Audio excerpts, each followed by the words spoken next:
کیا بڑے دماغ کا مطلب زیادہ ذہین ہونا ہے، زیادہ شارپ ہونا ہے، زیادہ تیز ہونا ہے؟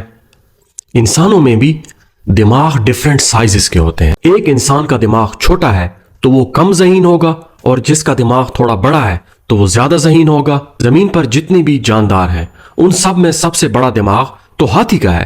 ایک ہاتھی کے دماغ میں 257 بلین نیورونز ہوتی ہیں، جبکہ ایک انسانی دماغ میں 86 بلین ہوتی ہیں۔ اگر بڑے دماغ کا مطلب زیادہ ذہانت ہوتی تو ہاتھی پوئٹری لکھ رہے ہوتے، ہاتھی جہاز چلا رہے ہوتے، گاڑیاں چلا رہے ہوتے۔ انسان زیادہ کیوں ذہین ہے؟ آج ہم یہ فرق جانیں گے۔ پہلا فرق، ذہانت کا تعلق دماغ کے اس حصے سے ہے، اس کو کہتے ہیں سیریبرل کارٹیکس۔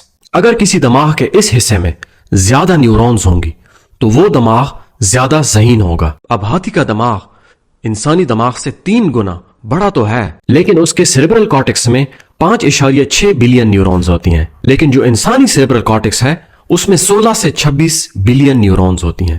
دوسرا فرق یہ ہے کہ انسانی جسم کے سائز کے مطابق انسانی دماغ پھر بھی بہت بڑا ہے۔ اگر ہاتھی کے دماغ کو اس کے سائز کے ساتھ کمپیئر کیا جائے تو اس کے سائز کے اکارڈنگ جو ہاتھی کا دماغ ہے وہ سٹل چھوٹا ہے۔ اس کے علاوہ اور بھی کچھ فرق ہیں، ان کو ہم کبھی اور ڈسکس کریں گے۔ اب آتے ہیں انسانوں میں۔ اگر انسانوں میں کسی بندے کا دماغ بڑا ہے اور کسی کا چھوٹا ہے تو اس کا بھی انسان کی ذہانت پہ کوئی فرق نہیں ہوتا ہے۔ جیسا کہ مثال لے لیں آئنسٹائن کی، جو کہ ایک بہت ذہین سائنسدان تھے۔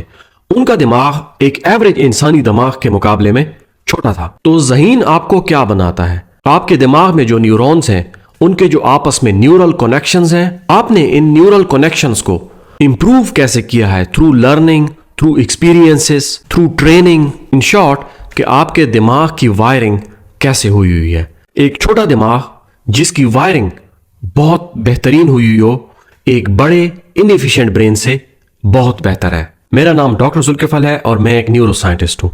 یہاں پہ ہم دماغ کو انڈرسٹینڈ کرنے کی کوشش کرتے ہیں، آپ اپنے دماغ کی ہیلتھ کا کیسے خیال رکھ سکتے ہیں، آپ اپنے دماغ کی ہیلتھ کو کیسے امپروو کر سکتے ہیں، اور ان جنرل ہم لائف کی فلسفی کو بھی ڈسکس کرتے ہیں۔ ایک اگلی ویڈیو میں ملاقات ہوگی، تب تک کے لیے خدا حافظ۔